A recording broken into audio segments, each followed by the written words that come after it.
Warmdown Pod with Jose and Sasi. The Warmdown Pod is brought to you by SW Strategies and Fight Zone and is recorded at 24A An Siang Road. Trigger warning. This recording may include harsh words, and we apologize in advance if you are offended. We are back for another episode of the Warmdown Pod, and I'm Jose Raymond from SW Strategies, and we are recording from Ansiang Hill. Along with me is Sasi. What's going on?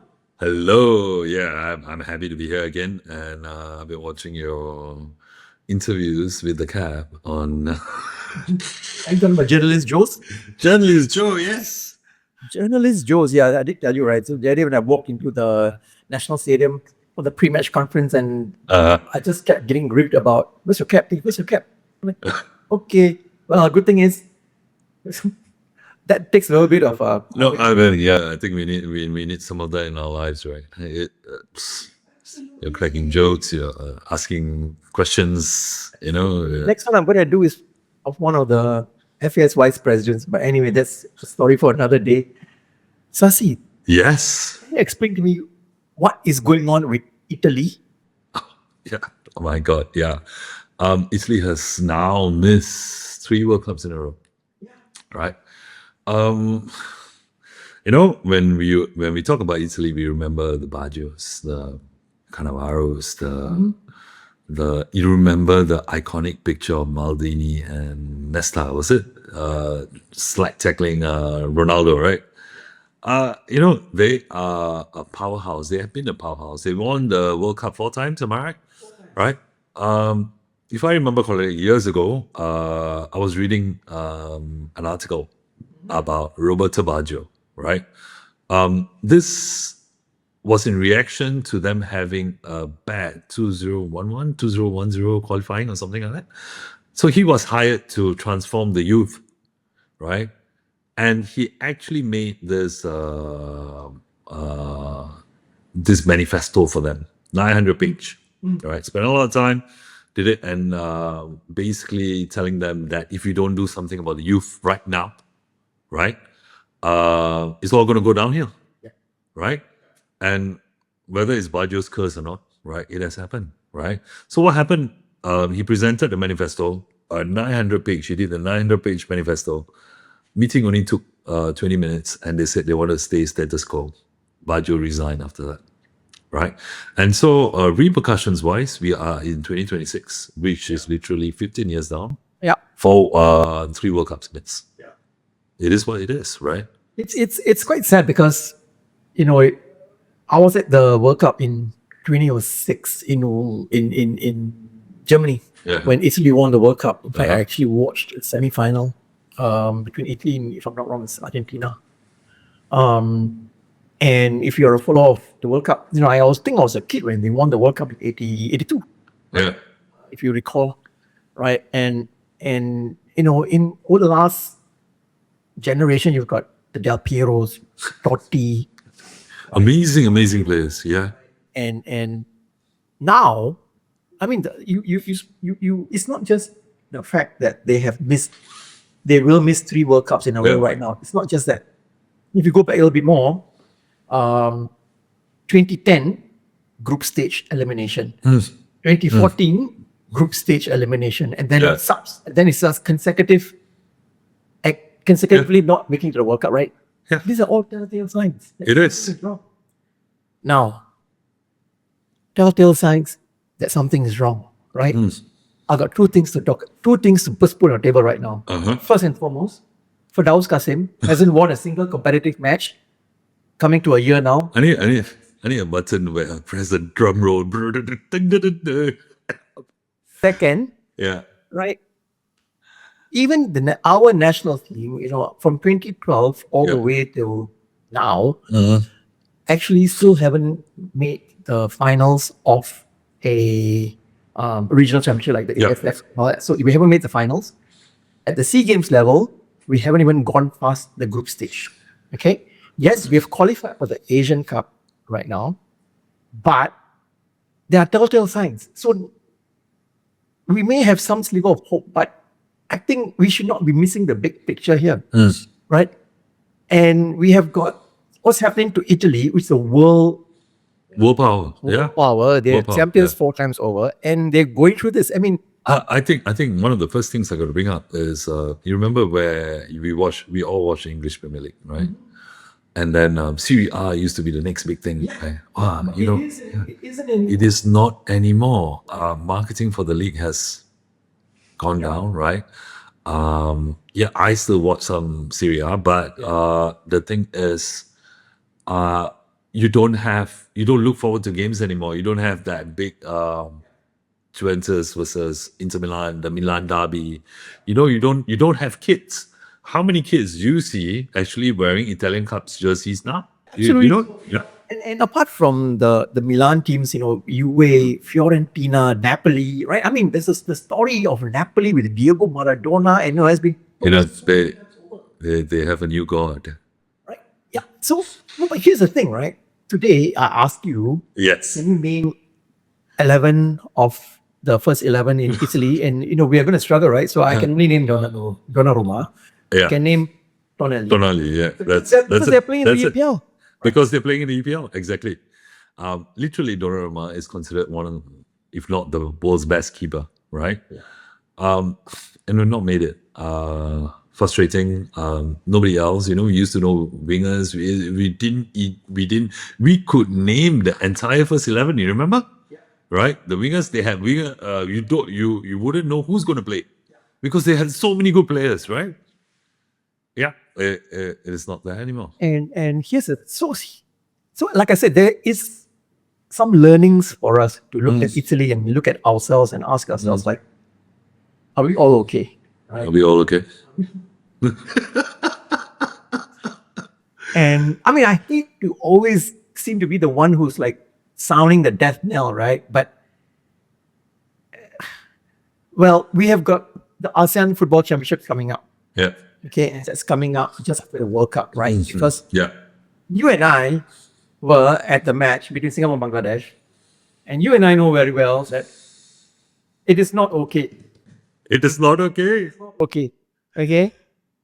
First, now Let's break that down. What's tell not me, okay? you tell me what you felt about Singapore Bangladesh first. When I walked in, the first thing I saw was the 6,000 Bangladeshi fans. Right? My God, they were white. They were all wearing white. They all had some kind of flag. They all had a rhythm. The stadium was vibrating because, I thought I was attending a PAP rally. yeah, I mean, okay, how many tickets did we allocate for them? 6,000. Okay, so we allocated 6,000. There were 30,000 people in the stadium, but obviously, for every 10 Singaporeans, there must be 2 Bangladeshi sitting in between you, right? You know why? Yeah. I didn't blame them. Yeah. Because when I read the rules on ticket purchasing, Yeah. there was nothing to prevent Bangladeshi fans from buying. You know what was the wording used? What's that? If you are sitting among Singapore fans, you need to support the Singapore team. That was the wording. The language used was just that. They did not ban or stop Bangladeshi fans, which is why among us you saw they were wearing Singapore jersey, they were carrying Singapore flags. But we all knew they were Bangladeshis, but it's fine. Yeah. They were cleaned up the stadium after amazing. We have to credit them. They were amazing. They were well behaved. They cheered. They clean out the stadium. They took a lot of selfies. Right? It wasn't carnival for them. I mean, yeah, they completely enjoyed themselves. Yeah. All of us, we let them be because they know they are among us. They know they are also, whether migrant workers or they're working in Singapore, it's fine, right? They also, but we didn't abuse them like how we used to abuse the Malaysians. I know. I mean, I can only imagine if it was a Singapore-Malaysia game and Malaysians sitting in between us. I would Right? call the police. Yeah. I would call the police. Hey, what's going on? What's going on? Yes. Right. No, I mean, seriously, they were so well behaved. I found it amazing being with them, and they really cheered their team. They were on the ball with cheering their team. Okay, I also watched. Let's talk about this. I also watched a pre-match conference of their captain that said Singapore only wanted to give them 6,000 tickets. They could have sold 10,000. Correct.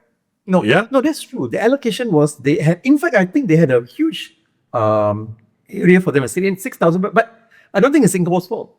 I think allocation of tickets would be such that you only get X amount, right? Yeah. But we had 30,100 fans who turned up that day, right? Yeah. I think that was a very good number, decent number.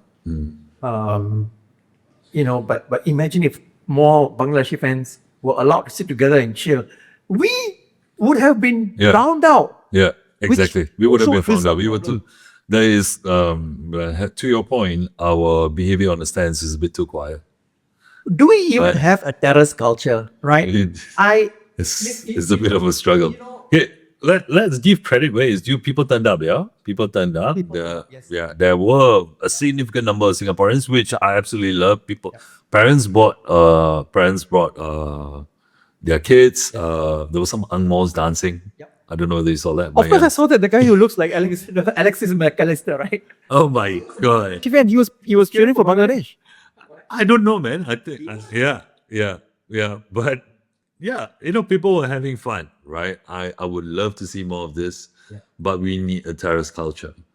We need, to your point, right?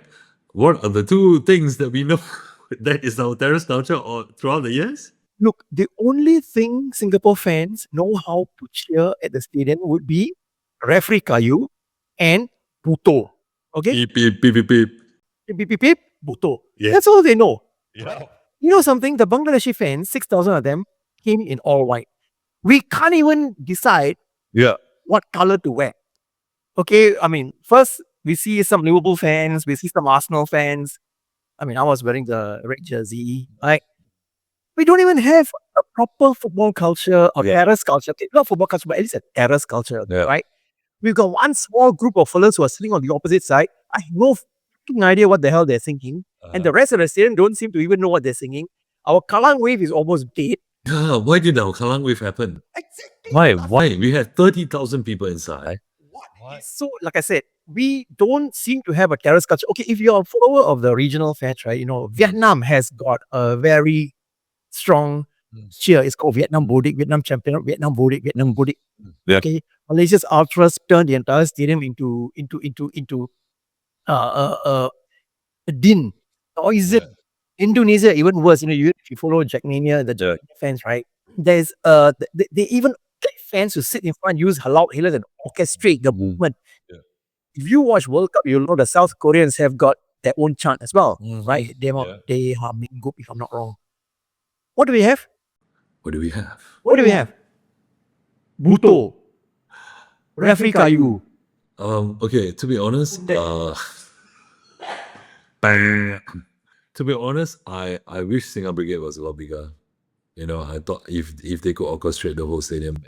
No. Let me tell you what is going to be the way to ensure that the entire terrace chants there's one chant which brings us all together, okay?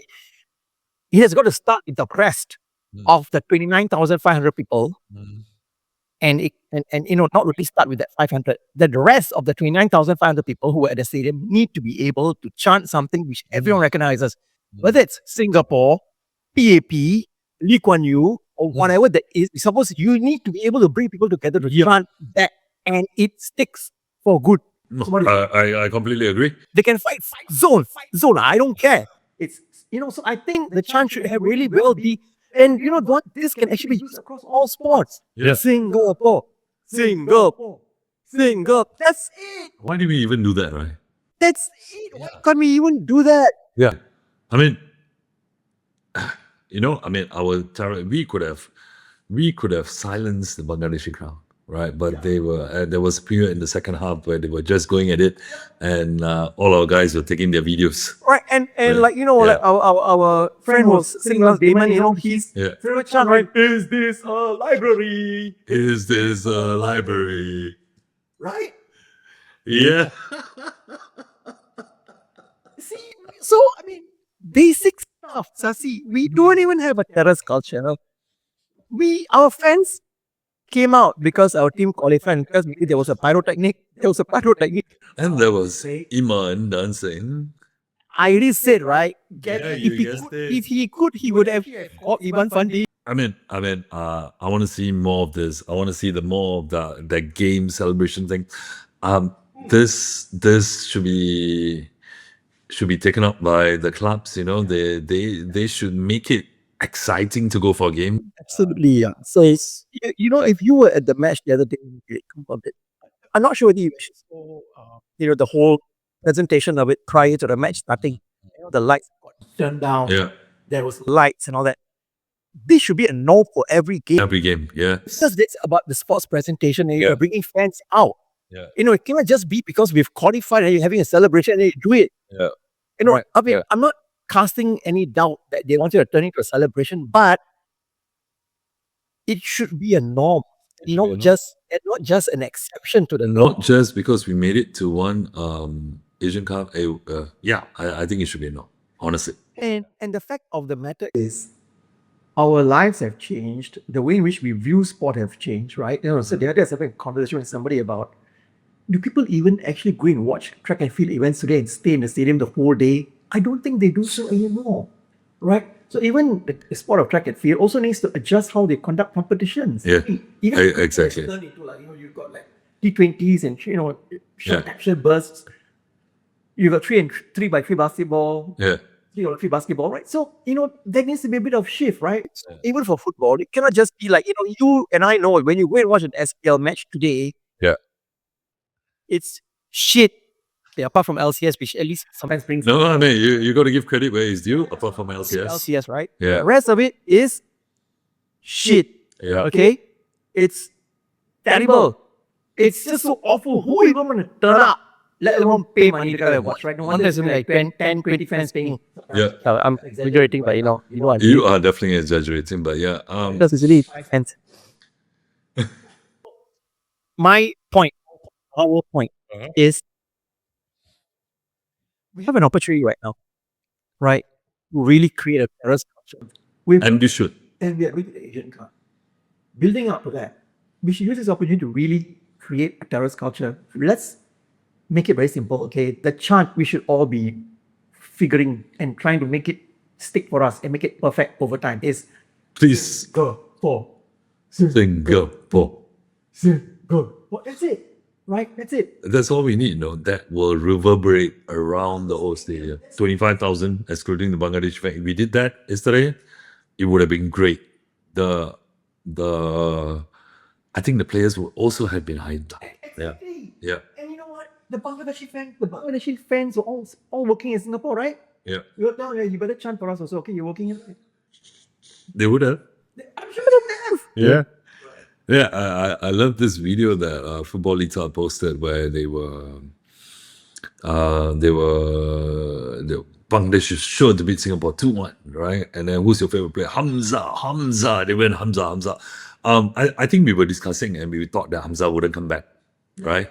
And then I remember speaking to my brother about it, and he was like, "Oh, when you got a legendary player in a small country like this, it's treason if the player doesn't come back, even if it's a dead rubber."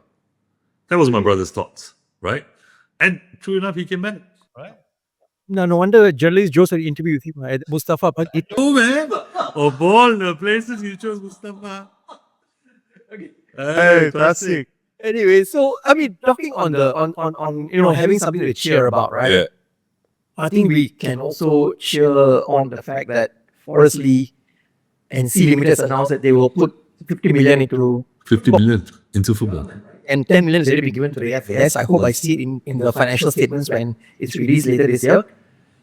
And I think the point now would also be the details were not released when they made that announcement. No details about how the money is being spent, but they gave some proof points about previously Sea Limited or Forest has actually put investments through Karina, through Young Lions, and also a few LCS proof points. No This was previous points, right?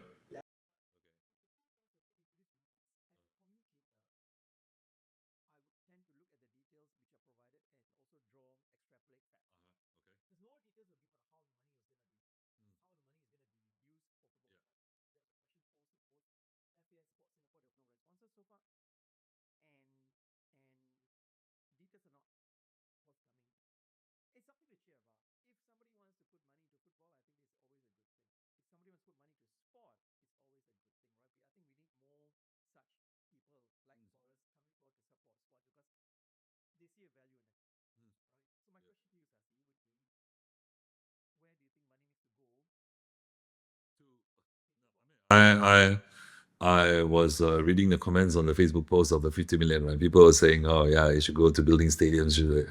I mean, realistically, I remember reading an article many years ago that to build a stadium in Singapore is going to cost 200-300 million, excluding land pricing, right?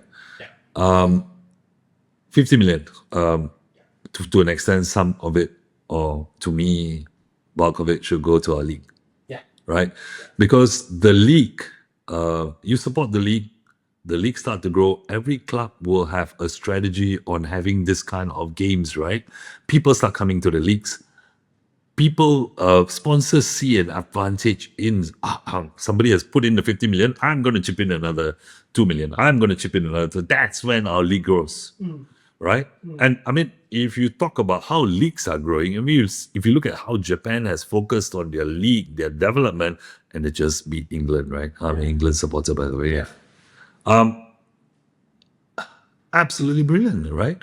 Our league needs to grow, and if the money is put in the right place and the right people are hired, right?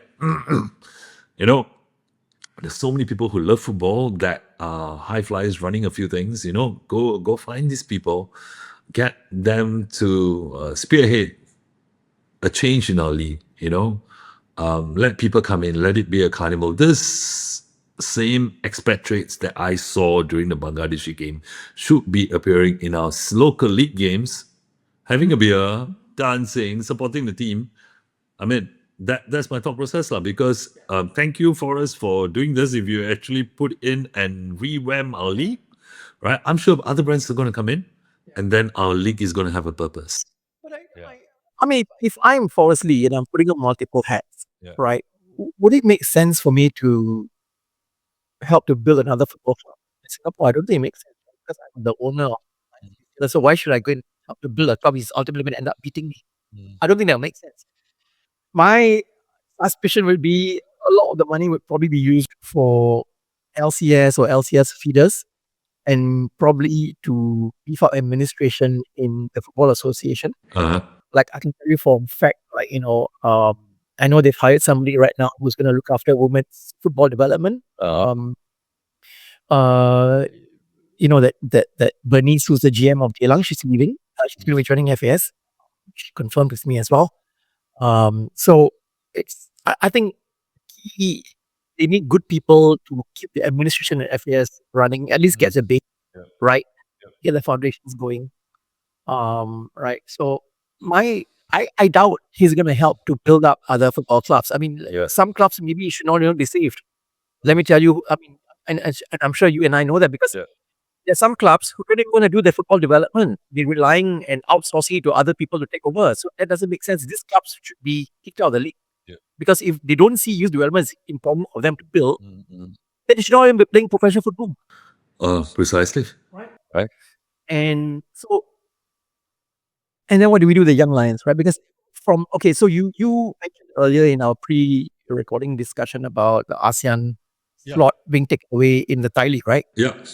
We have a substantial number of players staying. What's going to happen to these players? What's going to happen to these players? Yeah. Let's just explain that quota rule to the listeners, right? So I think the current rule is you can have 7 foreigners. 2 of them have to come from ASEAN in the Thai league, right? It's being changed when a new season starts. This season ends and a new season starts. You can hire up to 10 foreigners of any nationality. You can only field 7. Which means our local players that are currently playing in the Thai league are now going to compete with full-fledged foreigners. They're going to prove that they are better than these people. And, so what happens if I'm a club and I can hire foreigners of a extreme caliber and I can do 10 and field 7, right? Why would I hire a Singaporean? So I think I hope that our players, the ones are playing away, Iksan Irfan, Stuart others, Jordan. I hope they are cut about the rest, but there's the risk that some of them may have to maybe drop from the Thai league or the clubs, and they may obviously be looking for other opportunities. If they're not able to find other opportunities, they need to come back to Singapore, right? So where will they play? Where will they play? Are you about to say? Young Lions since he's one's really playing there what? It's a chain reaction, right? So at the end of the day, these players come back. Some young Lions players lose their spot, right? Where they can't even go to a normal S League team now, SPL team now, because there's already 7 foreigners, only 4 Singaporeans allowed to play, right? Please revamp the league, please have better teams, please have maybe more teams. I don't know, man. I feel that for Singapore football to grow, there has to be a culture. We have to have ultras in every club, right? Eventually, when the Singapore game comes, you got a bunch of ultras joining together to get a Singaporean ultra, right? So, I mean, I've seen the Hougang Wolves, I've seen the Geylang Ultras. Tanjong Pagar has got 10 men and a dog coming to watch football matches. I'm sure you know that, right? I know that, yeah. Back to our point, right? So a lot of these players might actually have to come back. Yeah. I mean, the word on the ground is that, they might actually have to end up playing the Young Lions. So that, the team is together to prepare for the Asian Cup. Then what happens to the young players who are playing the Young Lions? Okay, that's one question. Second question would be, is Padau Kazim going to still be the coach? If these national team players are all playing in Young Lions, what happens if they all keep losing? What's the excuse then? Yeah. Right? It's never a you should, okay? There's this saying, right? There's always this if, right? Yeah. If my auntie had balls, she'll be my uncle. That's what it is.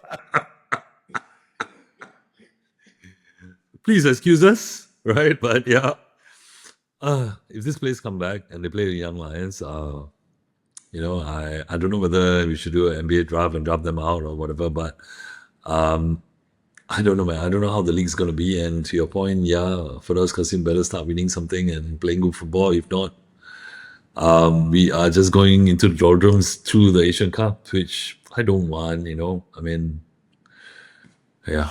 Before we end off this episode, Sasi, what's going on in the world of fitness? What's going on in the world of fitness? When this episode comes out, your social media feeds are going to be flooded with Hyrox images.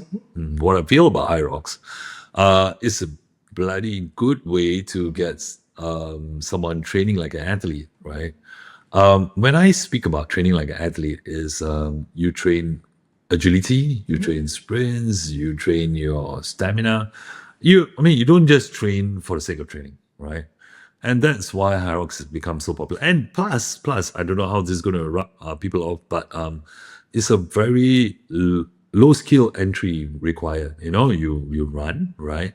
I know gyms have a lot of Hyrox classes, but that main concept of running 8 kilometers, you got to train running. You get what I mean? Run clubs don't really charge, but gyms have to charge, right? And at the end of the day, you can't bring someone to the gym and make them just run. And why would they be paying you money? They'll be thinking that. But running is a skill on its own, right? You personal trainers are not really running certified, right? You need to get a specialized running coach for that. But basically, what I'm trying to say is whether you train at Hyrox, for Hyrox, or at your neighborhood gym, right? Or train like the athlete you can become, right? Don't just do that push-ups, that machines that you see, right? Train some agility work. Do some agility work. Do some bounding. Do some plyo work. Movement is the key to, that's what we use in Fight Zone, right? We, with martial arts, we incorporate movement and we add agility into it. And that's why people start picking up martial arts, dancing, that's my thought process, right? For those doing Hyrox this weekend, please enjoy yourself. Please rock it. I've seen many people train to better their timing. I think Hyrox has done a world of good to fitness, right? And because it's a low skill entry required, a lot of people are joining in. Because if you play football, you got to spend years getting technically good, right? If you play basketball, the same. If you play tennis, the same. Even if it's badminton, I don't know about pickleball. Pickleball, I think, is low skill entry at this point. Yeah, but at the end of the day, right? Hyrox is something everybody can do, and training like an athlete is something everybody can do in any gym that you choose, right? So that's what we do in Fight Zone as well. Please join us. Please look us up, and please book a trial. We'll take you through your paces. All right, Sasi, and on that note, we will call this episode to a close. And Yes. My name is Tassis Darunitan. We run Fight Zone, so please enjoy yourself this weekend, and then we'll see you again. see you. Yeah, Bye. bye-bye. Pod is brought to you by SW Strategies and Fight Zone. Tune in again next week for another episode.